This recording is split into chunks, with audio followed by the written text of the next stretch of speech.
حبايب قلب المو، مساء الفل عليكم. طبعا زي ما كلنا شايفين وحاسين وسامعين وشامين، النادي الاهلي بيمارس كل اساليب الضغط على اتحاد الكوره ولجنه الحكام.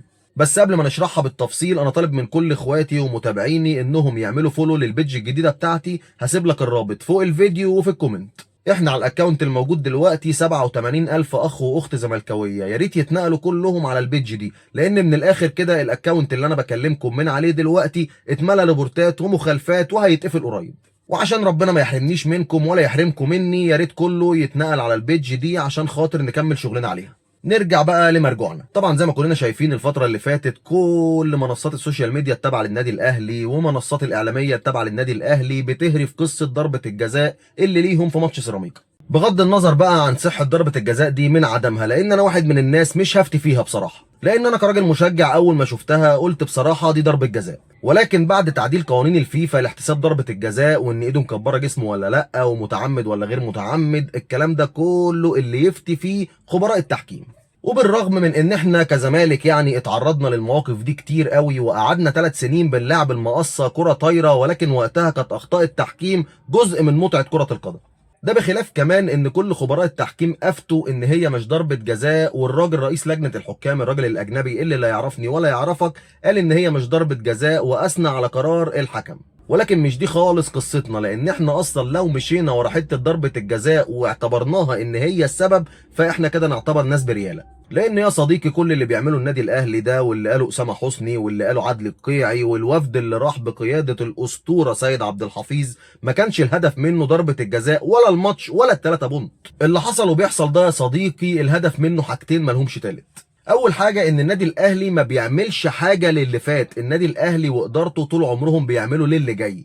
يعني كل حاله الارهاب اللي بيعملها النادي الاهلي ده لاتحاد الكوره ولجنه الحكام هدفها ايه اللي جاي، وان اللي حصل في اللي فات ما يكررش تاني في اللي جاي، وان اي حكم هيحكم اي مباراه للنادي الاهلي في الفتره اللي جايه هينزل الماتش وركبه بتخبط في بعضها، وهيفكر مليون مره قبل ما ياخد قرار بعدم احتساب ركله جزاء للنادي الاهلي او احتساب ركله جزاء عليه. لان يا صديقي زي ما قلت لك هينزل الماتش ركبه بتخبط في بعضها، واي حاله هتستدعي الفار هو مش هيشوف الفار اصلا، هو هيشوف اللي بيحصل من النادي الاهلي حاليا.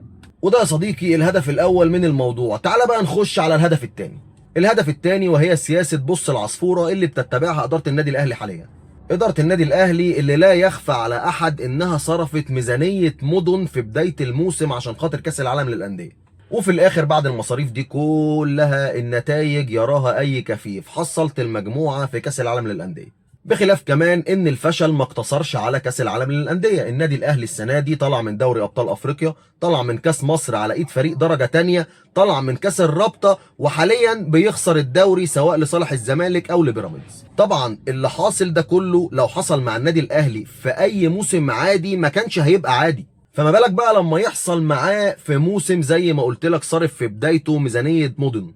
فهم حاليا واخدين الجمهور بتاعهم في سكه ان احنا بنتظلم، ان احنا لينا ضربه جزاء، ان احنا بنتخسر الدوري بالتحكيم.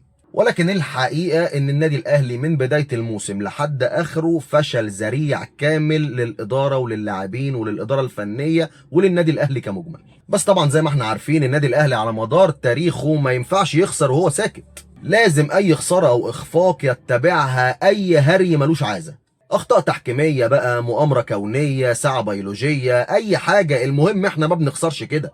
مفيش خساره للنادي الاهلي بتعدي على خير. ما شاء الله يا جماعه الناس دي ما بتغلطش، طالما خسروا يبقى في حاجه خارجه عن اطار الطبيعه. بس اهم حاجه ما بينسوش بقى وهم بيعملوا كل ده ان هم يصدروا لنا فكره ان احنا اللي عايشين في المؤامره الكونيه. وده كان تفسير بسيط مني للهري اللي بيحصل حاليا، ولو اني عارف ان جمهور نادي الزمالك بقى بالخبره الكافيه انه يعرف الكلام ده لوحده. ولكن برضو انا قلت اعرفكم واصبح عليكم واقول لك تاني، ما تنساش تعمل فولو للبيدج الجديده اللي الرابط بتاعها فوق الفيديو او في الكومنت. واشوف وشكم على خيرة الله، احلى اخوات واحلى متابعين.